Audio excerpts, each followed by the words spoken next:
मृग चर्म पर भगवान शिव अपने शरीर में मृग चर्म को धारण कर अपने स्वरूप का ध्यान कर शिव को समाधि में लीन जानकर सती अत्यंत दुखी हुई, कैलाश पर निवास कर गई। अब शिव वियोग सहन नहीं होता, परमात्मा से प्रार्थना करती है, भगवान यह तो शिव जी के साथ समाधान कर दो अथवा शिव वियोग में मेरी मृत्यु हो जाए। सती बड़ी दुखी है, वियोग धीरे धीरे बढ़ने लगा और सारा सती का शरीर झुकने लगा। यही बीती दुखिता ब्रजेश कुमारी, यही बीती दुखिता ब्रजेश कुमारी,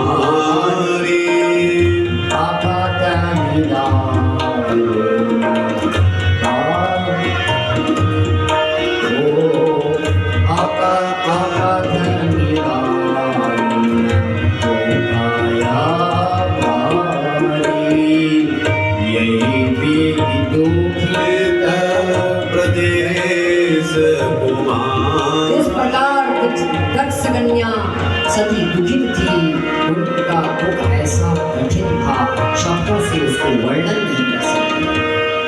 लीला का अनुसरण करने के लिए विवाह धारण किए हुए उन शिव का इस प्रकार महान काल व्यतीत हुआ। जो आप कायरा हो सती सना प्रीति, जो आप कायरा हो सती सन प्रीति, मिटाई भगति होई अनिति, हो मिटाई भगति होई अनिति। गोस्वामी जी ने लिखा है 27,000 वर्षों के समय बीत जाने के बाद भगवान शंकर ने समाधि का त्याग किया। तब तक सती अपने पति के वियोग में भगवान शंकर के वियोग में तड़प गई। जगदम्बा सती आई, उन्होंने व्यथित हृदय से शिव के चरणों को प्रणाम किया। उदार चेता शंभु ने उन्हें अपने सामने बैठाने के लिए आसन दिया।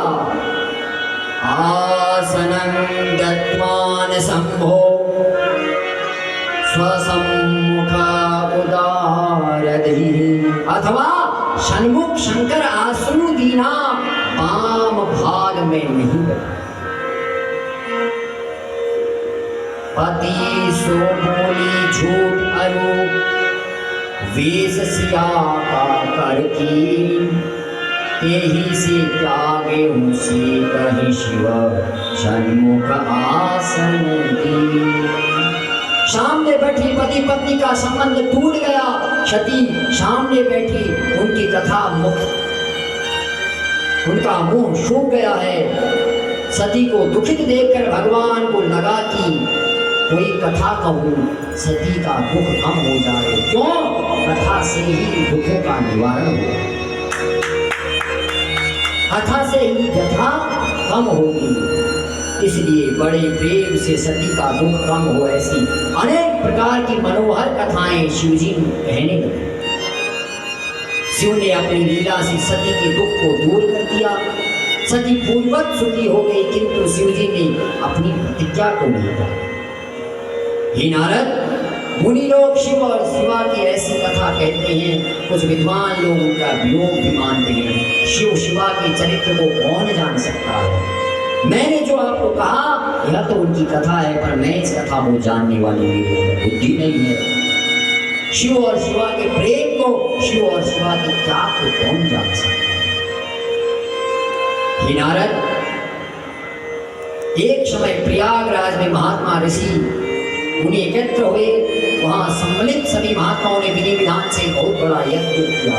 उस यज्ञ में सिद्ध संगादिक देवता मुनि, प्रजापति तथा ब्रह्मचेता ज्ञानी भी आए। नाना प्रकार के शास्त्रों के संबंध, ज्ञान चर्चाएं, वाद विवाद हो रहा था। उस समय भवानी को साथ लिए हुए त्रिलोकी के हित करता भगवान रुद्र अपनी गणों की लेकर वहां पहुंच गए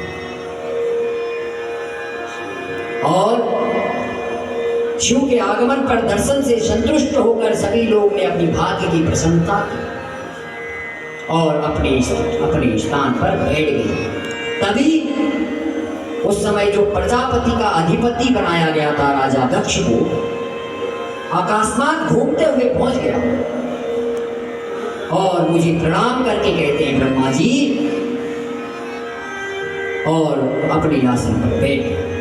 दक्ष उन दिनों समस्त ब्रह्मांड का अधिपति होने के कारण सभी द्वारा सम्मानीय थे, तो परंतु इस गौरवपूर्ण पद को लेकर उनके मन में बड़ा अहंकार आ गया। बात सही है, जब किसी को पद मिल जाता है तो उसको अभिमान आ जाता है। बाबा गोस्वामी तुलसीदास ने लिखा है, बड़े अधिकार दाक्ष जप